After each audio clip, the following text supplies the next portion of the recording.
Hadlok. Katakot kaya na diri ma pagabi ba. Wala eh. Do. Oh, wala mga pamamahay rito. Manas lang hadlok. Ginakain nila ang aswang dito. Ha? Ginakain nila ang mga aswang.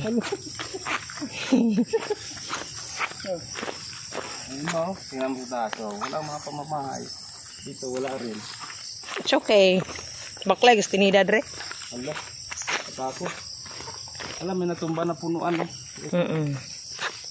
yun. Sama. Okay. Oh, laki ng puno. Natumba. Dimili naman ha.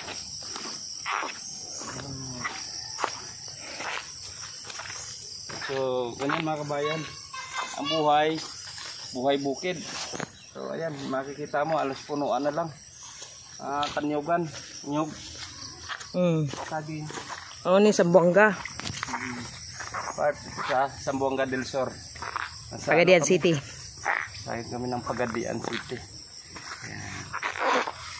Natural po yung mga kahoy dito, mga kapurdoy. Ayan, mga makikita mo pa dito ang lahat ng mga green na kulay. Di tulad sa Maynila. Tingnan nyo sa Maynila, mga kapurdoy. Puro building na lang makikita natin. Kaya laging binabaha dyan. Dito, marami pang mga kahoy. Marami mga halaman.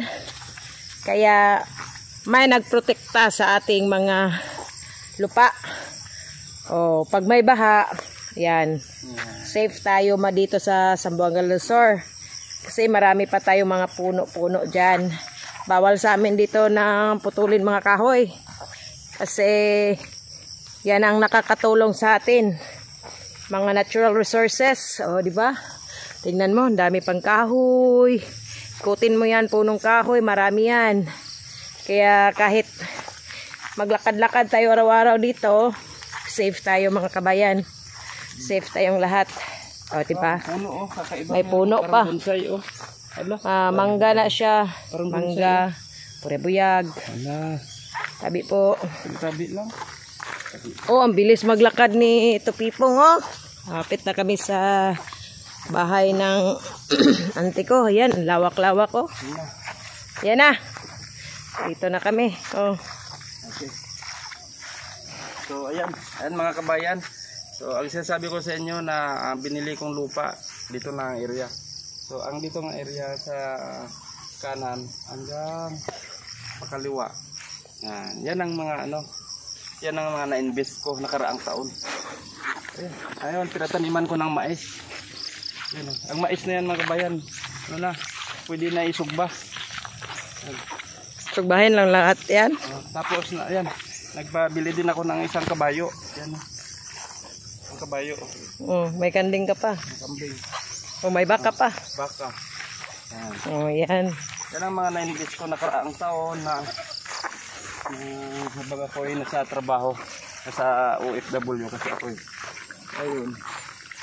Na kailangan ang kita ang natin, mga pinaghirapan, kailangan mayroon patutunguhan. Diba? Ayos. Ayos ka, idol. Mahirap kung walang patunguhan, maligaw 'yun. Mahirap maligaw. Right. Nagkahirap magkalisod-lisod. Nagkatawan sa kambing. Wow, tinawanan si Papa nak. Sinabihan ng kambing. Oh. Yan, may kunting sapa-sapa dito. Sige. Yan. Maraming salamat mga kabayan ko. Sige, maraming salamat mga kabayan. Tupi. Ano muna?